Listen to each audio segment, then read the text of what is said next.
Grandpa was obsessed with living forever, so he went out and caught himself a snake, one that had failed to transform. Just as he was about to dunk it in liquor to brew some immortality wine, the snake suddenly morphed into a woman and started talking. "Let me go. When your grandson is born, I'll bless him with a lifetime of wealth and fortune. No disasters, no suffering." Grandpa heard it was about me, his unborn grandson, and his heart moved right then and there. Without a second thought, he let the woman go back into the mountains. At first, the whole family just laughed it off, thinking the old man had lost his mind. But the day I was born, the sky was crystal clear. Then, out of nowhere, storm clouds rolled in. Rain poured down. The river outside the village flooded instantly, rushing all the way to our doorstep, and the whole village ran for their lives. Only my mother was trapped inside, stuck in the middle of a difficult labor. While everyone was panicking, Grandpa just stood there, eyes locked on the dark sky. Then a crack of thunder, and I let out my first cry. But before anyone could celebrate, a massive boom shook the ground. A pitch-black coffin came crashing through on the floodwater straight into our backyard. A coffin at the door, 3 generations cursed. In feng shui, that's about as bad as it gets. But Grandpa didn't even flinch. He burst out laughing. "This isn't a curse, it's a blessing. The water god is sending my grandson a wife." From that day on, Grandpa went full obsessive. He spent every waking hour buried in an ancient feng shui text, studying like a madman. He moved that black coffin right into his own bedroom, and when I was 5, he bribed me with malt candy to kowtow to it, muttering the whole time, "That in there is your future wife." Then he forced me to study feng shui under him for 10 straight years. When I was 18, Grandpa was on his deathbed. He grabbed my hand, and with his last bit of strength told me 2 things. First, you must be buried in this black coffin, and people will come to steal it. Second, you must take good care of the woman inside. I agreed through tears, then immediately called my uncle over to open the coffin. We figured it'd be nothing but rotted wood and junk inside, but the moment the lid came off, everyone froze. Inside lay a woman, perfectly preserved, breathtakingly beautiful like something out of a painting. I was still staring in awe when a strange fragrance drifted out and spread across the entire village. My face dropped. This was no ordinary scent. This was corpse incense, the kind that travels for miles. Demons flee from it, ghosts run from it. That's when I finally understood the terrifying truth behind Grandpa's second dying wish. I didn't hold anything back. I laid out Grandpa's whole deal with the snake woman. My dad shook with rage and kicked the coffin stand. My second uncle, the most level-headed of us all, was the first to pull himself together. He stared me down hard. "Xiaochen, what do we do now?" My first instinct was to burn the corpse, but then I remembered what Grandpa once said. This incense is sacred. The woman had already cultivated a demon core inside her body. I was stuck, no way forward, no way back. Grandpa spent his whole life being useless, and now he's dumping something like this on a kid. How is he supposed to survive? My uncle went dead quiet. None of us had an answer. I took a deep breath and made a bold call.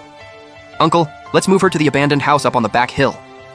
My uncle's expression stayed grim, but after a long pause, he nodded. I sent the villagers home, wrapped the corpse in black cloth, and carried her on my back, all the way up to the deserted hill behind the village. I found a clean room in the old house and gently set her down on the bed. The wind on the way up had helped. The incense had faded a bit. But just as I turned to leave, a bone-chilling cold crept up my spine, like a pair of icy eyes boring into my back. Was she reanimating? I spun around, but no. She was still lying there, eyes shut, completely still. I quickly scattered some pre-prepared ash to suppress the remaining incense, then turned to bolt. But just as I reached the door, thud. A yellowed old book slid right off the woman and hit the floor. My skin crawled. I forced myself to pick it up, shoved it back under her, locked the door, and sprinted down the hill. Grandpa's dying words, already out of my head. Whoever wants this coffin wife can have her. Not my problem. But over the next few days, Grandpa's funeral went unusually smooth. I was almost relieved, thinking maybe something had already taken her. I was dead wrong. That night I couldn't sleep. Tossing and turning, something just felt off. I finally gave in, grabbed a wooden club, and headed up to the old house in the dark. Halfway up the hill, I spotted several dark figures heading straight for the house. I ducked into the bushes and waited. When they got close, I gasped. These were no people. They were paper figures dressed in red and green burial clothes, and they were carrying a big red wedding palanquin. The curtain flew open, and out jumped a creature in a red chipao, a weasel spirit, walking upright like a man. And it spoke. "My darling, your husband has come to take you home." That lit me up. "You think just because I don't want her, you get to swoop in?" I grabbed a rock and hurled it. The weasel went down hard, but it scrambled right back up, snarling and scanning around. "Who's there? Show yourself!" The second I threw that rock, I already regretted it. Then out of nowhere, the back of my neck went cold. The weasel had vanished and reappeared right behind me, grinning in my ear. I spun and grabbed it by the throat, slamming it into the ground. It let out a shriek. then raked its claws across the back of my hand. 2 deep gashes, straight to the bone. I hissed in pain and let go. It glared at me and screamed, "You little brat! You just messed with the wrong one! I'll rip your soul out and peel your skin!" I wasn't about to bow down to this thing, but just as I moved in, its tiny green eyes flashed. Suddenly, everything spun. My head felt like lead, my legs gave out. I'd been hit with a bewitchment. Paper figures started closing in from every direction. Right as they were about to surround me, I bit down hard on my tongue. The sharp pain snapped me back. I whipped out a talisman and threw it into the crowd of paper figures. They caught fire instantly and burned to ash. A few little weasel spirits hiding inside shrieked and scattered. The big one, Weasel King, stared me down, those green eyes spinning, gearing up to hit me with another spell. I wasn't giving him the chance. I flung a talisman straight at him. He dodged fast, rolling out of the way. I could tell he was scared of the talisman, so I pulled another one and chased him down. Then he suddenly spun around, lifted his tail, and blasted a wave of rancid yellow smoke right in my face. This 100-year-old menace nearly knocked me out cold right there. My eyes were streaming. I stumbled back, gagging. The Weasel King took the opening and bolted with his crew. As he ran, he threw back a threat. "You picked the wrong fight, kid. Weasel King will make you pay." By the time I recovered, they were long gone. I pushed into the house and stared at the woman on the bed, fuming. "If it weren't for you, I wouldn't be out here brawling with a gang of weasel spirits," I vented, changed into clean clothes, then stared at her again. Still no idea what to do. Maybe it was the adrenaline from the fight, but I found myself lying down beside her. It was the only halfway decent place to sleep in this whole abandoned house. The second I lay down, the incense in the room surged. It turned into a warm current that flooded through my entire body. By the time I realized something was wrong, I couldn't move. My eyelids felt like concrete. And then, I heard rustling from right beside me. She was waking up. My stomach dropped. I was done for, about to get my life force drained. But then, something soft and cool pressed gently against my lips. Not biting, just a light, delicate touch. That icy cool feeling sent a wave through my chest I couldn't explain. A few seconds later, she quietly lay back down, and I drifted off to sleep. I jolted awake the next morning. First thing I did was check on her, still lying there calm and still. But when I looked closer, her body had shifted slightly outward, like she was trying to get away. I reached over and pressed my hand to her chest. After a long moment, I confirmed it. Still no heartbeat. My face went red. I felt like I'd done something wrong.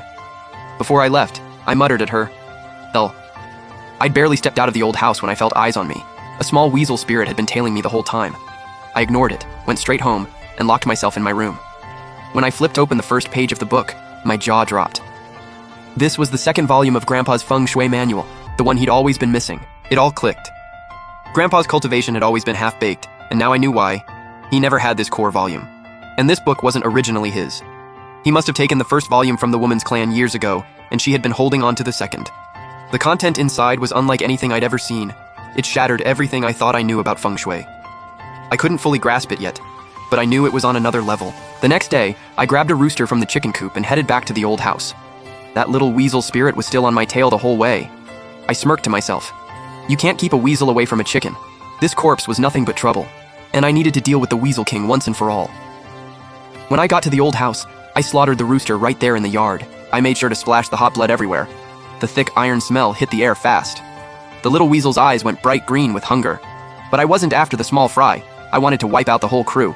I tossed the whole chicken into the pot to cook, then set up several snares around the woman's bed. Then I tore off the chicken's rear end and chucked it into the tree line like I was throwing it away. The little weasel couldn't resist. It bolted after it. The second it was gone, I set traps all around the outside of the yard, dropped a piece of half-raw chicken in each one, covered every snare with leaves. Everything was set.